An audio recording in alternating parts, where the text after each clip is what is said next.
রাজবাড়ীর গোয়ালন্দ দরবার শরীফে পুলিশের উপর হামলা মামলায় ৫ জনকে গ্রেপ্তার করেছে পুলিশ। রাতে বিভিন্ন স্থান থেকে তাদেরকে গ্রেপ্তার করা হয়। গ্রেপ্তারের বিষয়টি নিশ্চিত করেছে গোয়ালন্দ ঘাট থানার ওসি রাকিবুল ইসলাম।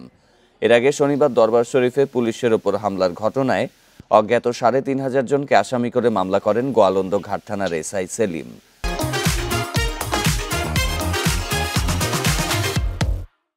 এ নিয়ে আরও জানাতে রাজবাড়ী থেকে যোগ দিচ্ছেন সহকর্মী শামীম রেজা।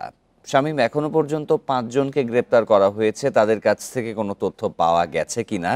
আসামি যেহেতু ৩৫০০, এলাকায় কি গ্রেপ্তার আতঙ্ক রয়েছে কি?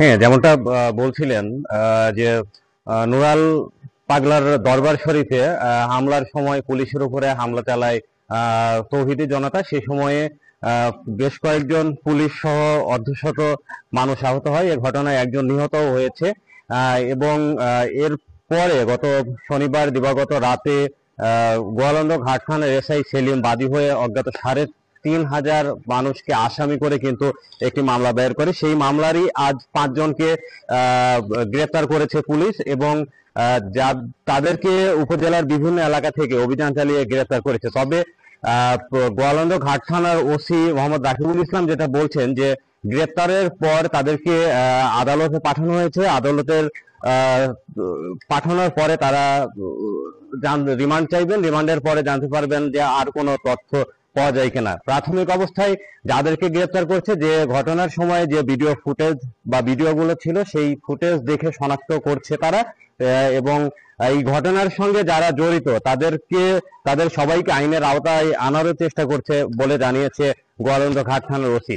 আরেকটা বিষয় বলে রাখি যে এই ঘটনার পরদিন থেকেই কিন্তু এই দরবার শরীফের চারপাশে পুলিশের নিরাপত্তা ব্যবস্থা জোরদার করা হয়েছে। বাইরে থেকে কোনো লোক কিন্তু এই দরবার শরীফের ভেতরে ঢুকতে দেওয়া হচ্ছে না, যে কারণে এই এলাকা জুড়ে কিন্তু এক ধরনের শুনশান নিরাপত্তা চলছে। সেই সাথে কিন্তু গ্রেপ্তার আতঙ্ক বিরাজ করছে এলাকা জুড়ে, অর্থাৎ পুরা এলাকা জুড়ে কিন্তু পুরুষ মানুষ নেই বললেই চলে। যাও বা দু একজন রাস্তাঘাটে দেখা যাচ্ছে, তাদের অধিকাংশই কিন্তু নারী।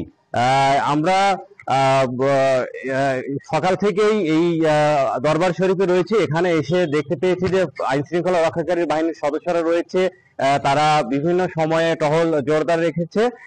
সবকিছু মিলিয়ে বলা যায় যে পরিস্থিতি এখন একেবারেই স্বাভাবিক এবং বাকি যে আসামিগুলো রয়েছে তাদের গ্রেপ্তারের বিষয়ে চেষ্টা চলছে। এর পাশাপাশি আরেকটা বিষয় বলে রাখি, এই দরবার শরীফে হামলা, অগ্নিসংযোগ এবং কবর থেকে লাশ উত্তোলন করে পোড়ানোর ঘটনায় আলাদা আলাদা করে মামলা হবে, প্রক্রিয়াধীন রয়েছে এবং নুরাল পাগলের ভক্ত এবং পরিবারের সঙ্গে পুলিশ যোগাযোগ করছে। মামলার বিষয়ে আলোচনা চলছে।